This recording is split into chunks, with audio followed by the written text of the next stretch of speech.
Welcome in. Today we're going to take a closer look at the King version of the Lego Fire Brigade.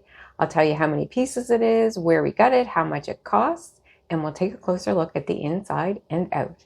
I'm Stacy and this is... At 2,231 pieces, this Fire Brigade doesn't disappoint. My collection's getting fairly large now with modulars, so it's going to look great to have the fire station there. I got this from a trusted seller through AliExpress for $52 Canadian, and it took about 2 weeks to arrive. The exterior of this Fire Brigade is very impressive. I love all of this brickwork on both floors. A little tree there just to give it, some more authenticity. The flag, the lights. The bottom floor is basically just a garage. But the detail on the brickwork on this, it's so very symmetrical. I really, really like how they do it. And the back is very cool that they have the other doors that open so that the truck can go right through.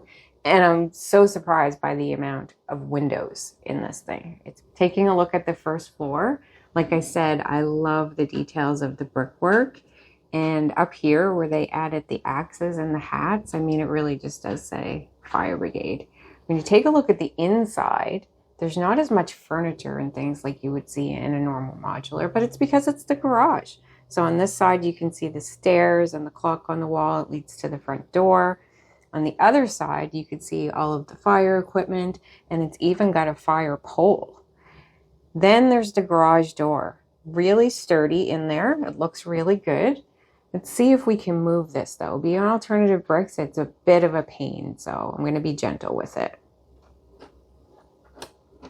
Oh, so you lose some of the playability when you have to be careful about opening a door, but it's working.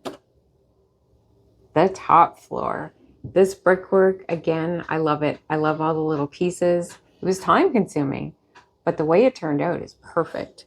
I love this big window here. When we take a look at the inside, it's what you would expect to see at a fire hall, really. There's a lounging area or a play area with the ping pong table and even some paddles. The fire pole continues up to the top floor. Got a pretty full kitchen here. And then this fridge. This was my favorite piece to build. I've never built a fridge like this. There's so many pieces to it. The only thing is with this version, this door is pretty tight. So again, alternate version, you're losing some of the playability for sure. This is the roof for the Fire Brigade. Now, it's not very big, but I will tell you, this took me probably as long to build as the second floor. There's so much detail in there. When you look at all this architecture in this 1932, like how amazing is that? It's just little tiles all linked together to make that theme, to make the numbers. The architecture is just amazing. There's a door up here, and this door is good. This one works really well. You've got the water tower, and then this bell. It just is such a great addition. The bell is probably my favorite part and my least favorite part. It took me a little bit to figure out. This piece here that has the string on it, it's really just hooked on there. But the string was way too long for what it needed to be. And it wasn't attached to these little end pieces. So I had to put the string underneath those and then close them over it.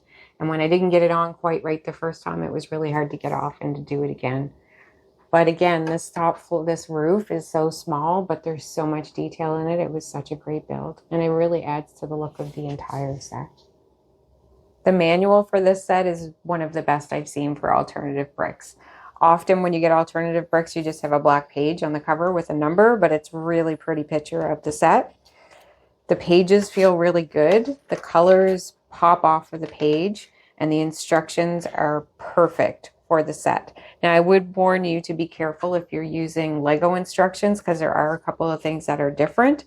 For example, when you get to the building some stairs, they come in 2 pieces instead of 1 piece like Lego does, and you need a 1x2 plate in between the two in order to make it the right height to fit in properly. But other than that, the instructions were exactly the same, and it's a really, really nice book. Of course, we have some minifigs. There's only 4 with this set, but I think that's fine. There's 3 firefighters, one who obviously is doing the cooking today, and I like that there's a female firefighter. There's also a dog included because every firehouse has to have a dog. But my question is, why isn't it a Dalmatian? I took a look at the Lego version as well, and it's not a Dalmatian either. It really didn't make much sense to me, but I think it was a miss there. What wasn't a miss and didn't disappoint is this fire truck. It's definitely an old school fire truck, but the details in it, you could see the hoses, you can see the tanks, you could see the ladder, and the playability on this is solid. This thing really, really, like, you definite most playability of the entire set. It's great. The only downside that I can see with this set is that you do lose some of the playability with certain aspects of it. But other than that, it looks great. It feels great. I had no missing pieces, no broken pieces. I'm impressed with the minifigs. I'm impressed with the book. I'm very impressed with this King version overall, and I definitely recommend it if you're into alternative brick sets. Thank you so much for watching. If you enjoyed this, please hit that thumbs up and subscribe on your way out. Until next time, keep clicking those bricks.